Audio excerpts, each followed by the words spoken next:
última vez que vimos Apocalipsis, vimos una cena, una comida. La cena de las bodas del Cordero. En Apocalipsis capítulo 19 vimos del 1 al 10 prácticamente. Vimos del 1 al 10, la cena de las bodas del Cordero. Pero en Apocalipsis capítulo 19 hay dos cenas o dos comidas. Una fue la cena de las bodas del Cordero, que es una celebración en donde su iglesia es presentada como su novia, su esposa. Hay una cena de las bodas, una unión de Cristo con la iglesia en los lugares celestiales, donde Cristo ha preparado su iglesia. Seguramente después del tribunal de Cristo ya ha quitado lo último que faltaba quitar de su iglesia para presentarse durante él. Y ahora tenemos la otra cena, pero esta cena no es una cena tan linda como la cena gloriosa de la cena de las bodas del Cordero. Y vamos a leer esta cena aquí. Pero solamente de pronto para contextualizar a algunos que llegaron nuevos, llegaron recientemente. El libro de Apocalipsis fue escrito por el apóstol Juan. Cuando él estaba encarcelado en una isla que se llama Patmos, que significa mi muerte, o sea, una isla en donde las personas las llevaban a morir. Y el apóstol Juan tiene más o menos aproximadamente 90 años cuando escribe Apocalipsis. 90 años, es un ancianito ya, él es un viejito. Tiene aproximadamente 90 años cuando escribe Apocalipsis. Y Apocalipsis se escribe en un momento en el que las iglesias locales de Asia Menor y del Imperio Romano están pasando por momentos muy complicados de la historia de la iglesia. Hay un emperador que se llama Domiciano, y este emperador Domiciano está atacando a la iglesia, está persiguiendo a la iglesia. Este emperador Domiciano está agarrando a las personas de la iglesia y las está llevando, las está matando, mata niños, mata hombres, mata mujeres, mata a todos. A todos. Es más, Juan como pastor de la iglesia de Éfeso, es lo que se cree, de la iglesia de Éfeso, Juan como pastor de la iglesia de Éfeso ha sido encarcelado y llevado allá a la isla de Patmos. O sea que imagínense como iglesia, cómo está el corazón de la iglesia. El corazón de la iglesia está triste, están viviendo persecución. Su pastor y el apóstol, el único apóstol, el último apóstol que quedaba, está encarcelado. Entonces, Dios le da esta revelación a Juan. Y el libro de Apocalipsis no tiene tanto el objetivo de mostrar eventos futuros, sino que el libro de Apocalipsis, gracias, mi hermanito, el libro de Apocalipsis tiene el objetivo de animar a las iglesias. De pronto los que no han estado en la escritura en la enseñanza de Apocalipsis, no sé si en algún momento pensaron que Apocalipsis fue diseñado para animar a la iglesia, porque el libro de Apocalipsis tiene muchas cosas difíciles de entender. Si de pronto se lo perdieron, en el canal de YouTube de la iglesia están todas las predicaciones de Apocalipsis desde la primera hasta ahora. Y podemos ver que el objetivo que tenía Dios al revelarle a Juan esta carta era enviarla a las iglesias y darle ánimo a las iglesias. Animar a las iglesias que aunque parece que está ganando la batalla Domiciano y el Imperio Romano, realmente quien gana la batalla al final de toda la historia, ¿quién es? Cristo. Cristo es el que gana la batalla. Que Cristo está pendiente de su iglesia, que Cristo anda entre la iglesia. En el capítulo 4 vemos que la iglesia ya no se encuentra más en la tierra, sino que la iglesia ahora está en los cielos. Y lo que nosotros pensamos y vemos bíblicamente es que la iglesia ha sido raptada al cielo, y cuando la iglesia es raptada al cielo, empieza un periodo aquí en la tierra de un momento que se llama la tribulación, la gran tribulación. Pasamos por todos estos sellos, trompetas, por todas las copas, y llegamos aquí al capítulo 19 de Apocalipsis, donde se muestran los detalles del final de la historia. Pero siempre por cada uno de esos acontecimientos, el Señor nos fue mostrando que Él es victorioso, que Él tiene la victoria, que aunque parece que las cosas están mal alrededor, siempre victorioso es Dios. Siempre, siempre victorioso es Dios. Y que al final de la historia se va a mostrar su victoria completa y total. Y aquí es uno de esos pasajes. Hemos visto por el libro de Apocalipsis cómo hay un sistema satánico. Este sistema satánico está siempre en contra de Dios. Está inclinando a las personas para que las personas vayan en contra de Dios y den la espalda a Dios. Este sistema satánico, muchas personas lo siguieron. Es más, llegamos a un capítulo donde hay una marca de la bestia y las personas voluntariamente iban allá a ponerse la marca de la bestia en sus frentes, dándole la espalda a Dios. Ellos sabían quién era Dios, pero decidieron no arrepentirse y decidieron darle la espalda a Dios. Hay un sistema satánico que en algunos momentos parece que gana. En algunos momentos parece que tiene la victoria, pero Dios nos va a mostrar una vez más que en el fin de la historia Él va a juzgar este sistema satánico y lo va a destruir. Porque quien tiene la victoria es el Señor. ¿Y saben quiénes son victoriosos? Victoriosos son los que están en Cristo. Recuerdan que les digo que hay un libro de un hombre que se llamó Jack Wilson, que se llama Del lado de la victoria. Y quien está en Cristo está del lado de la victoria. Pregunta, ¿usted está en Cristo Jesús? ¿Usted ha creído en Cristo como su Salvador? Si dice que sí, entonces usted está del lado de la victoria. Y vamos a ver cómo se muestra esta victoria en estos versículos. Capítulo 19, versículo 11 al versículo 16, en primer lugar, la primera sección. Dice, entonces, después de esto que él vio, de ver esa cena de las bodas del Cordero, dice, entonces vi el cielo abierto, y aquí un caballo blanco, y el que lo montaba se llamaba Fiel y Verdadero, y con justicia justa y pelea.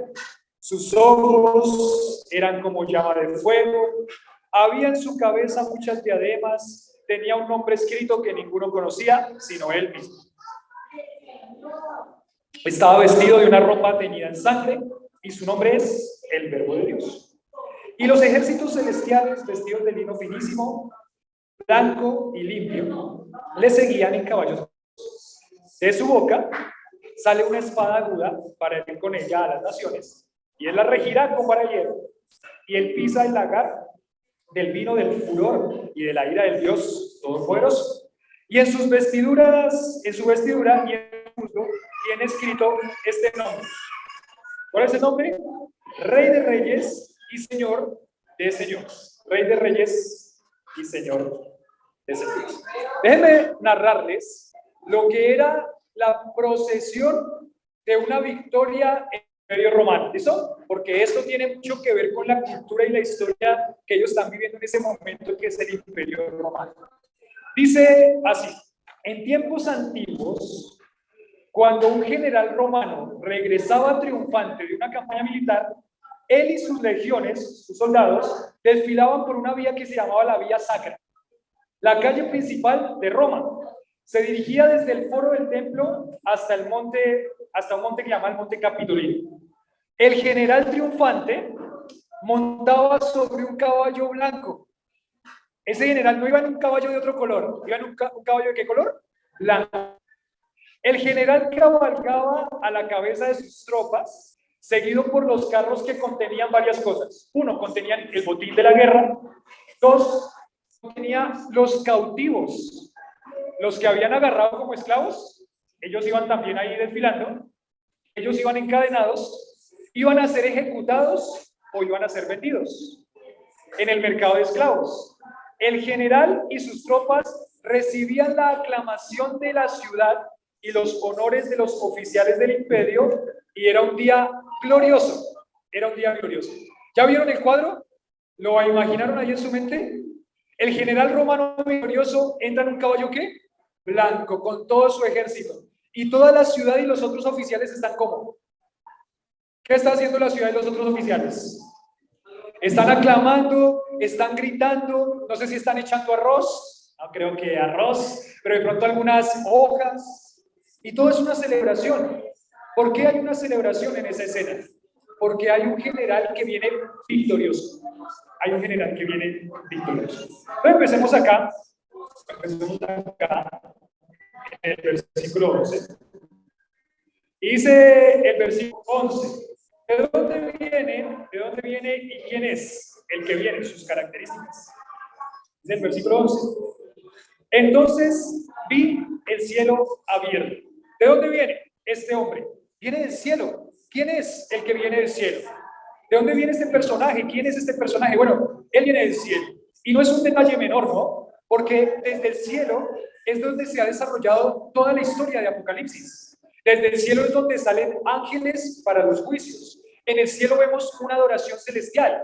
Ellos están en el trono. El cielo es el trono de Dios. Desde el cielo viene este personaje. Viene montado en un caballo blanco. Él viene desde el cielo, Él viene desde arriba, Él no viene desde la tierra. Y esto es un detalle interesante porque miren Apocalipsis capítulo 6 por un momento. Apocalipsis capítulo 6.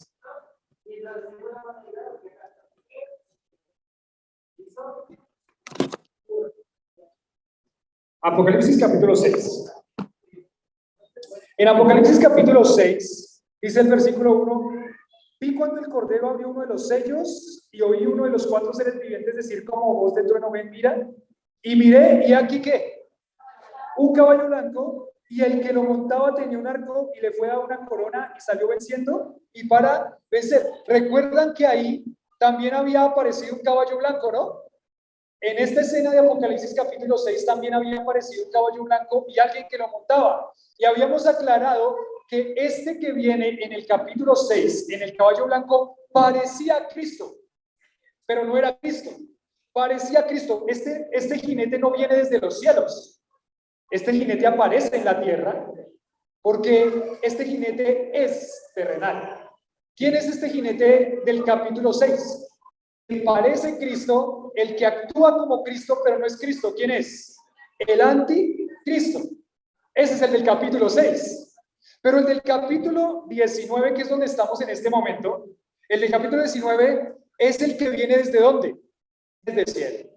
Desde el cielo. Y viene desde el cielo para cumplir varias de las profecías. Varias de las profecías. ¿Ustedes recuerdan Hechos capítulo 1? Vamos a Hechos capítulo 1. Rápidamente, Hechos capítulo 1. Hechos capítulo 1.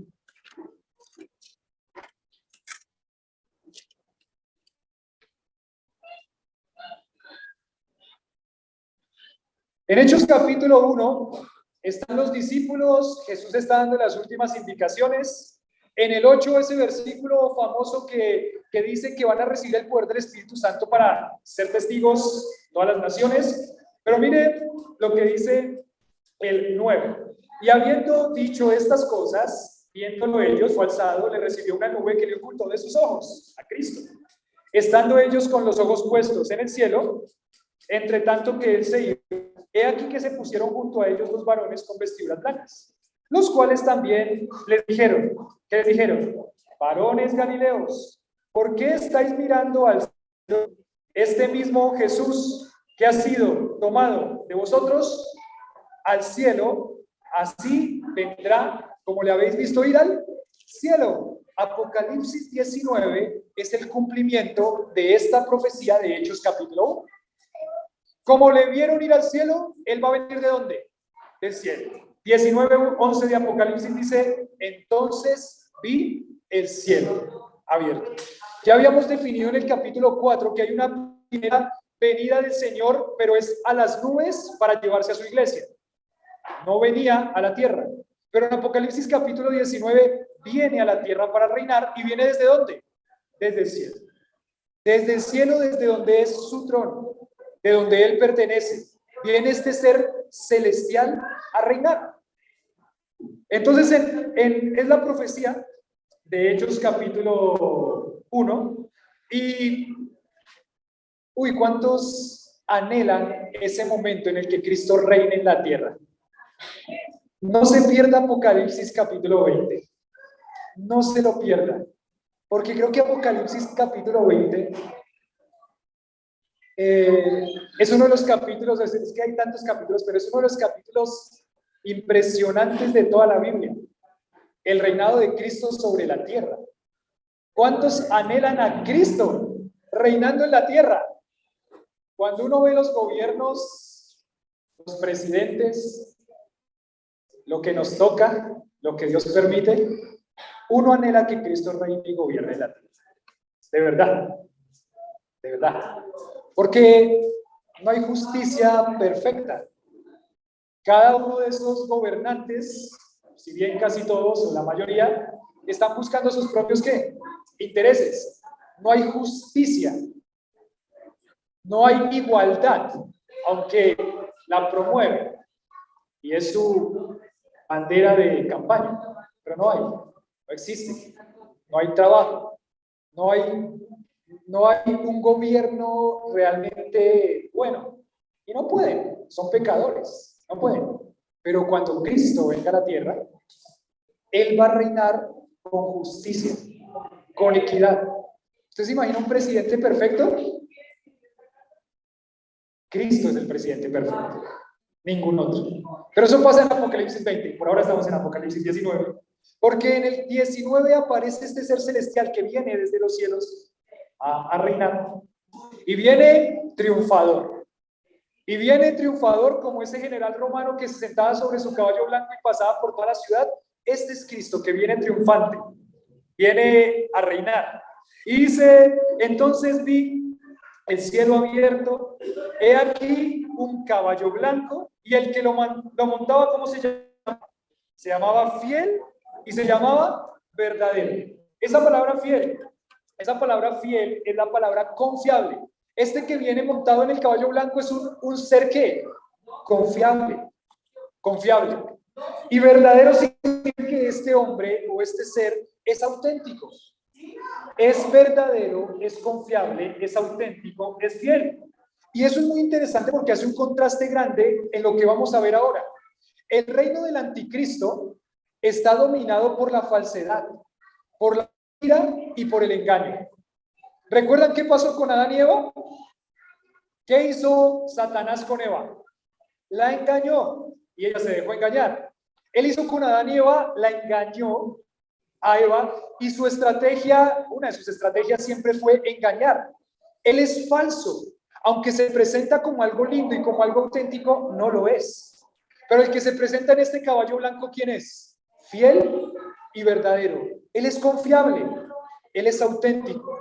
Él es auténtico, ¿cómo? No lo digan, si tienen ahí la propaganda, no la digan. Pero él es auténtico, él es fiel, confiable, y él es confiable. El que se viene en este caballo blanco es fiel y verdadero. Y es triste, y es una alegría porque en medio de tanta falsedad, si realmente es verdadero y auténtico y confiable. Él no sale aquí de la tierra, viene de los cielos. Él es fiel y él es verdadero en medio de este sistema satánico engañoso.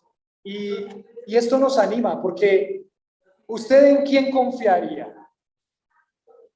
¿Confiaría en alguien engañoso y tramposo? ¿Sí o no? Si cuando a uno le hacen una trampa, uno dice, va a ser muy difícil volver a confiar, ¿sí o no? Perder la confianza es algo que pasa muy rápido. Ganar la confianza es algo que lleva años quizás, pero perderla en un instante. ¿En quién confiaría? ¿En alguien que es falso o confiaría en alguien que es fiel y verdadero? Ponga su mirada en él. Ponga su mirada en ese que es fiel y verdadero. Porque este que es nuestro Dios viene para reinar y Él es fiel, confiable y verdadero. Ahora dice otras características. Ya sabemos quién es el que viene, es nuestro Señor Jesucristo. Sus características nos dice, viene en un caballo blanco, Él es fiel, confiable y verdadero, pero también dice aquí que con justicia juzga y pelea. Con justicia. Y aquí la palabra justicia también tiene que ver con la ejecución de una sentencia, de una pena o de un castigo. O sea que Él viene ¿para qué? Para castigar. Él viene para dar una pena. Él viene para dar una condenación. Para eso es que Él viene. En su primera venida, Él vino como un cordero, humillado, a poner su mejilla, a dejarse matar. En la segunda venida, Él viene como un juez justo que va a castigar y va a condenar. Esas son las características y los atributos de nuestro Dios. Dios es un Dios amoroso que por amor se entregó en la cruz, pero Dios es un Dios justo que en su momento va a ¿qué? A condenar y a castigar. Esa es la palabra juzga, que con justicia juzga y pelea. ¿Usted se imaginó alguna vez a Cristo peleando? ¿Cómo así que pelea? Yo pensé que Cristo no peleaba, porque Cristo es todo paz y amor, ¿no? Era lo que yo pensaba. Cristo es lindo, Cristo es paz, Cristo es amor, Cristo pone la otra mejilla. Él pelea, Él juzga, Él castiga, Él condena. Y es interesante que aparece ahí la palabra pelear. Su actividad en esta escena de la Biblia específicamente es que Él viene ¿a qué? A pelear, a pelear. Yo sé que ustedes ya se están imaginando, cuando les dije la palabra pelear, ¿qué se imaginaron? Las películas, ¿no? Empezaron a pensar en la espada y la espada para acá, espada para allá. Cristo le dieron un espadazo y alcanzó a quitar el cuerpo. Eso, todo eso pensamos, ¿no? Pero ya vamos a ver cómo se va desarrollando eso. Pero aquí vemos a Cristo, sus características. Él viene a castigar, Él viene a condenar, Él viene a pelear. Él viene a pelear. ¿Usted se imagina pelear contra Cristo? ¿Se imagina pelear contra Cristo? El Dios del universo viene a pelear. Pobrecito el que está enfrente, ¿no? Pobrecito el que está enfrente. Si quiero ponerlo como un ejemplo, es pelear contra un Transmilenio en hora pico que viene a 80 kilómetros por hora. Póngase enfrente. ¿Puede pelear contra él? Lo va a arrollar. Y esa es la imagen y la escena acá. Pobrecito el que se pone enfrente de Cristo para pelear contra él. ¿Dónde está usted? Ya vamos a ver. Y ya vamos a volver a hacer la pregunta. Pero en esta escena específicamente, Él viene a pelear, a castigar, a dar una sentencia, a dar un castigo. Y esa palabra justo dice que con justicia juzga y pelea. Esa es la palabra justo. Y esa palabra justo tiene que ver o significado o el sentido de el recto trato de Dios con el pecado. El recto trato de Dios ¿contra qué? Contra el pecado. Dios no puede dejar o hacer inocente a alguien que es ¿qué? Pecado. No puede. No hay forma de que Cristo declare inocente a un pecador. La única forma en que Él declara inocente a un pecador es a través de Él mismo, de la muerte de Cristo en la cruz. Y esta palabra, de pronto un poquito rara, un poquito difícil, de la justicia de Dios imputada al creyente. ¿Qué significa? Que cuando Cristo, una persona pone su confianza en Cristo como su Salvador, sus pecados son ¿qué? Perdonados. Y al ser sus pecados perdonados, Cristo lo declara inocente de cualquier culpa. Inocente. La justicia de Dios lo declara inocente. Todos sus pecados y lo que usted debería pagar en la cruz fue perdonado. ¿Por qué usted puede ser declarado inocente? Solamente porque usted ha puesto a Cristo como su Salvador. Solamente porque usted está en Cristo puede ser declarado inocente. Pero aquellas personas que no han puesto su confianza en Cristo y que Cristo no ha perdonado sus pecados, ¿sabe qué?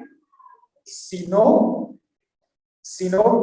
confiesan a Cristo como su Salvador, un día se van a ver enfrentados frente a Dios y Dios los va a juzgar, a condenar por toda la eternidad. Y quizás es un buen momento para preguntarle, ¿ya confió usted en Cristo como su Salvador? ¿Y ya le pidió al Señor que lo salve? Dice Hebreos 11, 27, 29, de la manera que está establecido para los hombres que mueran una sola vez. Y después de esto, el juicio de Dios. Para aquella persona que sus pecados no han sido perdonados, un día se va a enfrentar contra este Dios. Y este Dios justo no lo va a perdonar. Este Dios justo lo va a condenar. Entonces es mejor que arregle hoy las cuentas con Dios. Porque de pronto usted dice, yo voy a vivir tantos años. Pero usted sabe que podemos salir acá y morir, ¿no?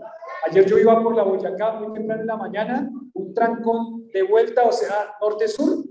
¿Por qué era? Las personas de criminalística, todo el carril rápido cerrado, levantando una persona que su vida acabó. ¿Y cuántas personas murieron ayer? Un montón de personas murieron ayer. Un día va a haberse enfrentado ante Dios. Y este Dios que estamos viendo acá, juzga y pelea con justicia. Él es justo, Él es equitativo.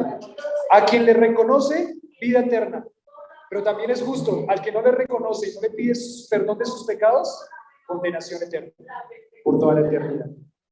Este que viene aquí, viene montado en un caballo blanco, él es fiel y verdadero, confiable y auténtico, con justicia, juzga y pelea. En el versículo 12 nos vuelve a hablar de esta característica de Jesús, que la vemos en el capítulo 1. En el versículo 12 dice, sus ojos como qué, como llama de fuego. Y entendemos, ¿no? Decíamos que para entender Apocalipsis hay que estar muy cuidadosos con las figuras del lenguaje. Esta figura es una comparación. Él no dice que sus ojos son llama de fuego. Él dice que sus ojos son ¿qué? Como llama de fuego. No es que él viene con dos encendedores así, ¿no? En Google a veces lo encontramos así. No, es que cuando Juan ve la mirada de Jesús, esa mirada es una mirada de juicio. Por eso es una mirada como llama de ¿qué? De fuego. El fuego siempre fue asociado con el juicio de Dios por toda la Biblia. Lo vamos a ver ahora más adelante. Pero su mirada, la mirada de Jesús, es una mirada que viene a juzgar. Por eso sus ojos como llama de fuego. Él viene a juzgar. Él ve a estos que están aquí para enfrentarse contra él y pelear contra él y los mira, los voy a juzgar, los voy a condenar, voy a pelear contra ustedes. Tremendo, tremendo. Ese es nuestro Dios. Voy a pelear contra ustedes. Sus ojos son como llama de fuego. Eran como llama de fuego, dice acá, sus ojos como llama de fuego. En su cabeza tenían muchas, ¿qué? Diademas. Y esta palabra también es interesante. Si ustedes pueden, aquí como una publicidad política no pagada, hay una aplicación para Android y para Apple que se llama My Bible. My Bible. Ustedes pueden descargar la aplicación My Bible y My Bible tiene la herramienta para mostrarle a ustedes un estudio de palabras de la Biblia, para que uno pueda escudriñar un poquito más el significado del texto. Se llama My Bible. La pueden descargar ahí, ustedes la pueden tener ahí. Es gratis, tiene el comentarios, tiene varias herramientas. Y esta palabrita, cierro la publicidad política no pagada, cierro el paréntesis, pero esta palabrita corona es diferente a la corona que le ponían a los ganadores de los Juegos Olímpicos de laureles. Esa palabra de la coronita de los Juegos Olímpicos es la palabra estéfanos, pero esta no es la palabra estéfanos, sino que esta es la palabra diadeo. Diadeo. ¿A qué le suena la palabra diadeo? Diadema. ¿Alguna tiene una diadema por acá? Se la pone en la cabeza, ¿no? La diadema. Pero esta palabrita específicamente diadea o diadema, diadeo, que es de donde viene esta palabra corona, no hace referencia a esa de laureles, sino que hace referencia a un cinto que se ponían los generales romanos como Alejandro Magno o algunos de los emperadores para mostrar que él era el rey, que era una persona muy importante. Cuando Juan ve a Jesús viniendo con esta diadema, él reconoce que esta persona o este ser que está viniendo es el más importante y es el Rey de Reyes, por eso lo dice al final. No es la diadema de laureles que se muere en unos días, es el cinto representativo de los reyes, de los emperadores.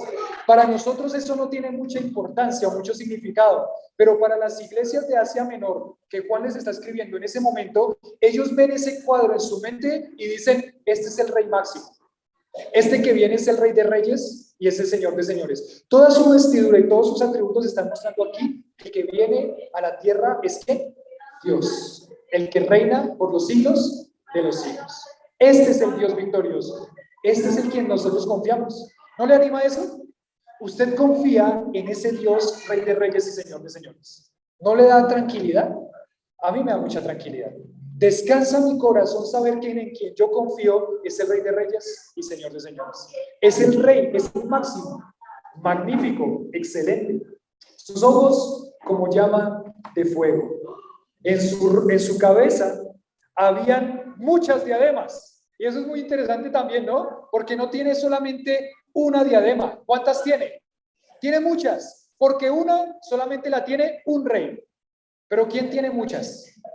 El Rey de Reyes, el por encima de todos. Él es el único que tiene muchas diademas. ¿Cómo sería? No sé. Venía con una corona de diademas, con una torre de diademas, no sé. Pero lo que está queriendo decir Juan aquí, muy específicamente, es que muchas diademas, porque Él es soberano de los reyes de la tierra. En ese momento parece que el que gobierna es el emperador Domiciano, pero ¿quién realmente reina y gobierna? El que tiene muchas diademas, Cristo. En este momento de nuestra historia 2023, ¿quién parece que gobierna? Parece que gobierna alguien. El presidente parece que gobierna alguien. No gobierna él. ¿Quién gobierna? El que tiene muchas diademas. ¿Y gobierna desde dónde? Desde los cielos. Ese es nuestro Dios.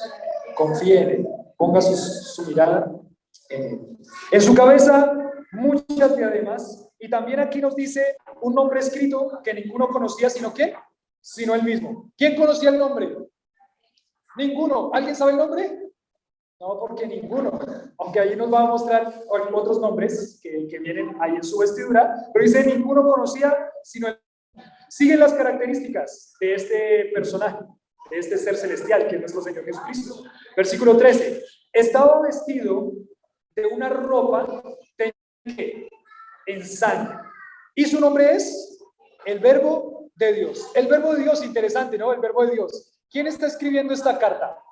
Juan está escribiendo esta carta. ¿Saben que Juan desarrolló mucho el concepto del Verbo de Dios? Miren Juan capítulo 1. Vamos a ver Juan capítulo 1.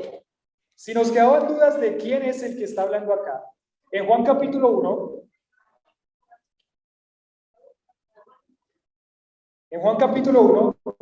dice así: ¿quién escribió el Evangelio de Juan? Juan, ¿el mismo Juan que escribió Apocalipsis? Sí. ¿Y el mismo Juan que escribió primera, segunda y tercera de Juan? En Juan capítulo 1, versículo 1, Juan empieza diciendo lo siguiente: en el principio era el verbo era ¿qué? Con Dios, y el verbo era ¿quién? Dios. El verbo es un verbo que dicen verbo de estado, iguala. El verbo es igual a Dios. Verbo igual a Dios. ¿Quién es el verbo? Es Dios. El capítulo 1 de Juan está hablando específicamente de Apocalipsis. Es más, en Juan 1:12 nos aclara de quién es el verbo. Dice, más a todos los que ¿qué? ¿A quién? Al verbo, porque está hablando del verbo desde el versículo 1. Más a todos los que le recibieron ¿a quién? Al verbo, a los que creen en su nombre, ¿en el nombre de quién? Del verbo, les dio potestad de ser hechos hijos de Dios. Y mira lo que dice el 14. Y aquel verbo fue hecho carne. ¿Aquel verbo fue hecho qué? Carne. Y habitó entre nosotros. Y vimos su gloria, gloria como el unigénito del Padre, lleno de gracia y de... ¿Quién es el verbo? Cristo es el verbo. Pongámoslo más específicamente. Es la segunda persona de la Trinidad. Nosotros creemos en la Biblia en un Dios que existe en tres personas: Padre, Hijo y Espíritu Santo. El verbo no es el Padre, el verbo no es el Espíritu Santo, el verbo es el Hijo. ¿Y quién es el Hijo? Jesucristo. O sea, ¿quién es el verbo? Cristo, el verbo. Cuando viene aquí Apocalipsis capítulo 19, regresen allá, Apocalipsis 19. Y el versículo 13, estaba vestido de una ropa teñida ¿en qué? En sangre. ¿Por qué una ropa teñida en sangre, no? ¿Alguno se tinturaría su ropa con sangre? Nada, ¿no? Por más que sea lo que sea, no se va a teñir su ropa en sangre. Pero sí hay algunas personas, aquí los comentaristas debaten entre dos opciones. Él viene vestido en sangre para que reconozcamos que su sacrificio en la cruz por nosotros, su muerte en la cruz y su derramamiento de sangre es Cristo. Pero también en esta escena, hablando de la justicia de Dios, también es probable que Él viene teñido en sangre porque Él viene a juzgar, a matar y a pelear. Entonces dejémoslo como las dos opciones. Para mí, la primera quizás es más acertada, porque todavía no ha llegado a la tierra. Él viene teñido en sangre para que nosotros definamos muy bien quién es Él. Él es el fiel, Él es el verdadero, Él es el que juzga con justicia, Él es el verbo de Dios y viene teñido en sangre para que recordemos por qué. Porque Él entregó su vida derramando su sangre en la cruz, los pecados de la humanidad. Él viene teñido en sangre y Él viene teñido en sangre porque su sacrificio es el que le da toda la autoridad para juzgar. El sacrificio de Cristo en la cruz y su victoria sobre la cruz es el que le da toda la autoridad para ahora condenar a quien va a condenar. Bueno, ya lo vimos en Apocalipsis, capítulos anteriores, que la muerte de Cristo es el que da la base para todo lo que es la obra de redención de Cristo por toda la eternidad. Entonces dice, estaba vestido de una ropa teñida en sangre ¿Y su nombre qué es? El Verbo de Dios. ¿Quién es el Verbo de Dios? Jesucristo. Jesucristo es el Verbo de Dios. Ricardo Juan creo que muy claro el que viene acá. Pero también, ¿qué más pasa acá? ¿Quiénes vienen con él? Las características de quién viene con él y cómo vienen con él. Muy interesante. Versículo 14. Dice, y los ejércitos celestiales, vestidos de lino finísimo, blanco y limpio, le seguían en caballos blancos. ¿Quiénes vienen con él? Los ejércitos celestiales. ¿Quiénes son los ejércitos celestiales? Opciones. Ángeles son las primeras opciones. Bueno, miremos. Mateo 25, 31. Vamos a Mateo rápidamente. Mateo 25, 31. Mateo 25, 31. Jesús está hablando del tiempo del fin en el libro de Mateo 25. Y cuando está hablando del tiempo del fin en 25, 31, dice lo siguiente. Cuando el Hijo del Hombre, ¿qué? Venga en su gloria y todos los santos ángeles con él, entonces se sentará. ¿Quiénes vienen entonces? Los ángeles. Entonces, sí o sí, ¿quiénes vienen? Ángeles. Sigamos viendo. Ángeles vienen. Primera de Tesalonicenses, capítulo 3, versículo 13. Primera de Tesalonicenses, capítulo 3, versículo 13. ¿Dónde queda Primera de Tesalonicenses? Aquí. Primera de Tesalonicenses 3.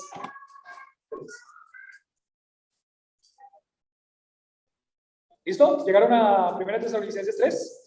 ¿Qué dice 3.13? Dice 3.13, dice 11. Mas el mismo Dios y Padre nuestro y nuestro Señor Jesucristo dirija nuestro camino a vosotros. El Señor os haga crecer, abundar en amor, unos para con otros, para con todos, como también lo hacemos nosotros para con vosotros, para que sean afirmados vuestros corazones irreprensibles en santidad delante de Dios nuestro Padre, en la venida de nuestro Señor Jesucristo con todos sus santos. ¿Con quién viene en la venida del Señor Jesucristo? ¿Con quién viene? Los ángeles y con los... ¿Y quiénes son los santos? San Judas, San Pablo, San Pedro, San Isidro, San Gregorio, San todos. Los santos son los que han sido santificados en el nombre del Señor Jesucristo. ¿Y quiénes son esos? Los que han creído en Cristo como su Salvador. O sea, que ¿quién es el que viene en caballo blanco? Si yo he creído en Cristo como mi Salvador, yo vengo en caballo blanco. Porque vienen sus ángeles y sus santos, los que han creído en Él y han sido santificados por la sangre del Cordero. ¿Usted ha creído en Cristo como su Salvador? ¿Seguro? Entonces usted va en caballo blanco. Usted va atrás de Cristo en esa victoria. Usted dice, ay, qué miedo si yo nunca he montado en caballo. ¿Qué tal que en ese momento cuando venga con Cristo me caiga del caballo? Tranquilo, no se va a caer, no se va a caer. Usted va a poder montar en caballo. El Señor lo va a capacitar. Ay, ni mi caballo no puede ser azul porque yo soy de Millonarios. No, no puede ser azul. Su caballo va a ser como blanco. Pero por si Elizabeth no va a ser verde, seguro que no va a ser verde. No va a ser verde. Azul hay alguna posibilidad, pero verde no va a ser nada. Dice, para quedar confirmado de esto, regresemos a Apocalipsis capítulo 19. Pero Apocalipsis capítulo 19 también nos da un detalle para que no estemos dudosos de que nosotros venimos también en ese caballo blanco. Nosotros no estamos en la tierra, ¿no? ¿Dónde estamos nosotros? En el cielo. Hemos sido arrebatados como iglesia antes de la tribulación. Entonces nosotros estamos en el cielo y ahora venimos con Él. Venimos con Él. Miren lo que dice el 19, versículo 8, porque el versículo 8 nos está hablando de su iglesia, de la que se va a preparar y presentar ahí para esas bodas del Cordero. Dice, versículo 7, gocémonos, alegrémonos, demos de gloria, porque han llegado las bodas del Cordero y su esposa se ha preparado. Definimos que la esposa es la iglesia, la predicación anterior, y en el versículo 8 dice, y ella ha pedido que se vista de lino fino, limpio y resplandeciente, porque el lino fino es las acciones justas de los santos. ¿Quién está vestido de lino fino resplandeciente? La iglesia. ¿Quién es la iglesia? Yo soy la iglesia, nosotros somos la iglesia. Y mire lo que dice el versículo 14. Y los ejércitos celestiales, ¿vestidos de qué? De lino finísimo, blanco, limpio. O sea, las mismas características del versículo ¿qué? 8. O sea que ¿quiénes vienen ahí? La iglesia, nosotros, los santos, los creyentes en Cristo Jesús que han sido emblanquecidos en la sangre del Cordero. Bueno, ¿quiénes vienen? Los ángeles, los santos, nosotros. Y dice, le seguían en caballos blancos, vestidos de lino finísimo, le seguían en caballos blancos. Y en caballos blancos, ¿no? Me parece un detalle lindo de que el Señor viene en su caballo blanco, pero todo el ejército celestial viene también ¿en qué? En caballos blancos. O sea, esto de realmente es la victoria completa. Esto realmente es la victoria definitiva. Todo este cuadro está mostrando un cuadro de victoria. No hay ni un solo detalle que nos diga, uy, hay posibilidad de que le gane. Todo este cuadro nos está pintando, aquí está el que es victorioso por los siglos de los siglos. Seguimos viendo en el pasaje. Dice, ¿quiénes vienen? Pero también ahora nos dice cuál va a ser el proceso para juzgar. Dice el versículo 15, de su boca sale una espada aguda para herir con ella ¿a quiénes? A las naciones. Él la regirá con vara de hierro. Él pisa el lagar del vino del furor y de la ira de Dios Todopoderoso. Ese cuadro ya lo vimos. Si usted quiere recordarlo, tiene que ir al capítulo 14, versículo 14, donde vimos una pequeña introducción de lo que va a hacer esto. Lo que va a hacer es que nos muestra la idea del lagar. El lagar es el lugar donde ponían las uvas, arrancaban las uvas, las ponían ahí y después ¿qué hacían? Las pisaban. Y esas uvas que pisaban se sacaban todo el jugo, sacaban todo el juguito y ahí salía el jugo. ¿Pero qué tenían que hacer para que saliera el jugo? Las tenían que pisar. Apocalipsis 14:14 lo que nos narró fue esta historia. ¿Sabe que estas naciones van a estar unidas para pelear contra Dios? ¿Y qué va a hacer Dios? Las va a pisar. Bueno, con la espada de su boca los va a destruir. Y dice que la sangre va a ser por, ¿cuánto era mi hermano Oscar? 350 kilómetros a la altura de los frenos de los caballos. Va a ser una masacre esa escena. Cristo pelea, juzga con justicia y va a condenar.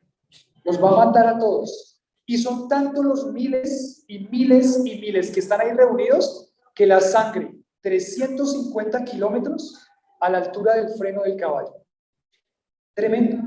Esa batalla va a ser en el valle de Jezreel o Megiddo, y por eso esa batalla se llama la batalla de Armagedón. Ese valle es enorme, es un lugar propicio para una guerra y ahí se van a reunir. Si quiere verlo, mire los capítulos anteriores de Apocalipsis.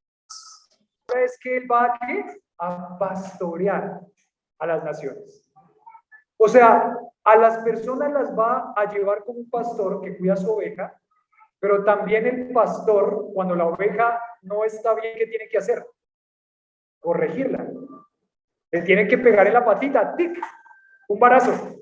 Quizás tiene que pegarle otro barazo, tic, pero él las va a pastorear. Y es bonito que llegue ese término ahí, ¿no? El Señor no va, o sea, digamos que el término aquí no es gobernar, como un Dios autoritario y, ¿qué sería? Dictador, sino aquí la palabra es que las va a ¿qué? A pastorear. Uy, qué término ese lindo, ¿no? En medio de toda esa masacre, de toda la ira de Dios, en medio de todo el juicio de Dios, ellos van a ser destruidos, pero los que pasan al reino milenial, Dios los va a ¿qué? A pastorear. A pastorear. Va a ser cuidado, dirigido y guiado por Dios. Los va a pastorear. Dice ahí, las regirá o las apacentará como pastor con vara de hierro, y él pisa el lagar del furor. Y solamente un detalle de esa palabra, furor, esa palabra furor significa respirar fuerte. ¿Usted alguna vez ha estado enojado? Y cuando está enojado, ¿sabe cómo respira? ¿Respira suave? ¿Cómo respira?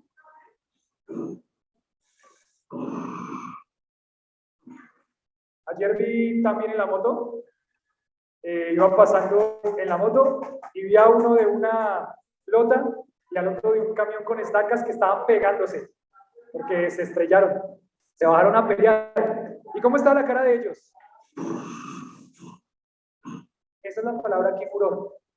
Esa es la expresión que dice que Dios tiene en esa escena, que Cristo tiene en esa escena, que Dios tiene en esa escena por el pecado de esos hombres que están ahí para pelear contra él. Furor, respirar fuerte, ira, los va a destruir, los va a matar. Yo veo la cara de mi hija cuando me ve bravo. Cuando me ve bravo, la cara de Analí es de ¿qué? De miedo. Porque ella sabe que algo mal hizo y que tiene que ser corregida. Da miedo la cara del papá cuando uno está bravo. Imagínense que es Dios el que está airado. ¿Contra qué? Contra el pecado y esas personas pecadoras que están ahí. ¿Los va a qué? A destruir. Los va a aniquilar. Los va a matar. Porque es el justo juicio de Dios. La siguiente escena, para poder tenerla ahí, la siguiente escena. Dice la siguiente escena, es lo que va a pasar, ahora sí nos va a decir específicamente lo que va a pasar, el juicio del rey, le puse yo a esta siguiente escena, el juicio del rey, la ampliación de los versículos anteriores. Perdón, el versículo 16.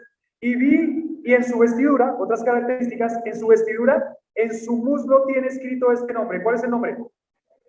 Rey de reyes y Señor de señores. Entonces vimos las características y atributos de Cristo. Fiel y verdadero, tiene diademas, coronas, viene en un caballo blanco y viene para juzgar. Su ropa tenida en sangre, sus ojos son como ¿qué? Como llama de fuego, viene en ese juicio de Dios. ¿Qué trae de su boca? ¿Qué sale? Aguda, y esta también es una figura del lenguaje. Sus palabras son las que van a destruir todo. No es que él viene con una espada así como una lengua, ¿no? No es que viene así con una espada como una lengua, sino que su boca cuando la abre destruye todo como una espada aguda. ¿Qué significa una espada aguda? Esa espada que afilada entra fácilmente y hace mucho daño. Entra fácilmente y hace mucho daño. Su palabra es una espada. Solamente, y vamos a ver lo que pasa acá, 17 al 21. Y vi a un ángel que estaba en pie del sol, interesante, en pie del sol, clamó a gran voz diciendo a todas las aves que vuelan en medio del cielo, venid y congregaos ¿a qué? A la gran cena de Dios. Por eso decíamos que esta es la segunda cena de este capítulo. ¿Para qué? ¿Para qué vienen las aves? Para que comáis carnes de reyes, de capitanes, carnes de fuertes, carnes de caballos, de líderes, carnes de todos, libres y esclavos, pequeños y grandes. Y a la bestia, a los reyes de la tierra, a sus ejércitos, reunidos para guerrear contra el que montaba el caballo blanco y contra su ejército. La bestia fue apresada, con ella el falso profeta que había hecho delante de ella las señales con las cuales había engañado a los que recibieron la marca de la bestia y habían adorado su imagen. Estos dos fueron lanzados vivos dentro de un lago de fuego que arde con azufre. Los demás fueron muertos con la espada que salía de la boca del que montaba el caballo, y todas las aves se saciaron las carnes de ellos. ¡Qué imagen tan terrible! Dura. ¿La vieron bien ahí? Es difícil esta imagen, es difícil. El ángel a gran voz diciendo, vengan todas las ¿qué? Todas las aves, muchas aves que comen cuerpos. ¿Cierto? Le llamamos las aves de ¿qué? De carroña. Las aves que comen muertos. Aquí las aves que comen muertos van a quedar como saciadas, satisfechas, se van a llenar. ¿Qué van a comer? Van a comer las carnes. ¿Y van a comer las carnes de quiénes? Y ahí dice, ¿no? Dice, carnes de reyes, de capitanes, de fuertes, de caballos, de sus jinetes, carnes de todos, libres, esclavos, pequeños y grandes. Esa expresión pequeños y grandes, por las dudas, en todo Apocalipsis lo que nos habla la expresión pequeños y grandes son personas importantes y personas no importantes. No está hablando de edades, ni está hablando de estatura. No está hablando de niños, está hablando de personas muy importantes, los grandes de la tierra, y está hablando de personas común y corriente menos importantes, o sea, nosotros, los que no somos muy importantes. Sí, los que somos común y corriente. Nosotros somos personas de qué? Del común, ¿sí o no? ¿Sí? ¿Muy duro? ¿Muy duro aceptar eso? ¿No? ¿O se cree muy importante? ¿Sí? Díganos. Y de pronto dice, no, yo sí soy importante. ¿Por qué? Porque soy hijo del rey de reyes. Y dice, ah, claro, sí. Así sí. Pero ahí lo que está hablando Apocalipsis es carnes de los que son muy poderosos, de los presidentes, de los gobernantes y de todos los normales. O sea, nosotros, ¿qué? No nosotros ahí, sino todos los normales que decidieron darle la espalda y pelear contra quién? Contra Dios. Vengan y coman la carne de todos. Y a la bestia. ¿Quién era la bestia? El anticristo. Fue apresada y con ella el falso profeta. El falso profeta. No se pierda, si quieren ir a Apocalipsis, capítulos anteriores, puede ampliar ese concepto. Pero la bestia fue apresada, con ella el falso profeta que había hecho delante de ellas las señales con las cuales había que engañado. ¿Vieron el contraste? El que viene en el caballo blanco, ¿qué es? Fiel, confiable, verdadero y auténtico. ¿Y estos otros qué son? Engañadores, tramposos. Querían solamente destruir. Y dice, y fueron lanzados, estos no fueron lanzados vivos dentro de un lago de fuego que arde ¿con qué? Con azufre. Lago de fuego que arde con azufre. Allá fueron lanzados. Y los demás fueron muertos ¿con qué? Con la espada que salía de su boca, y todas las aves se saciaron de sus carnes. ¿Cuál era el menú para la cena? El menú para la cena era carne.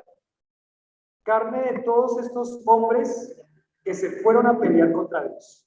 Solamente como un detalle, y aquí voy a terminar con esto. Habían engañado a los que recibieron la marca y la habían adorado, los que adoraron a Satanás, a la bestia, a su imagen, fueron lanzados vivos entre un lago de fuego. Y como es de esperarse, ¿no? ¿Qué pasa cuando hay una rebelión? En el Imperio Romano lo que pasaba cuando había una rebelión es que agarraban a todos los de la rebelión y ¿qué pasaba? Los mataban, no los dejaban vivos.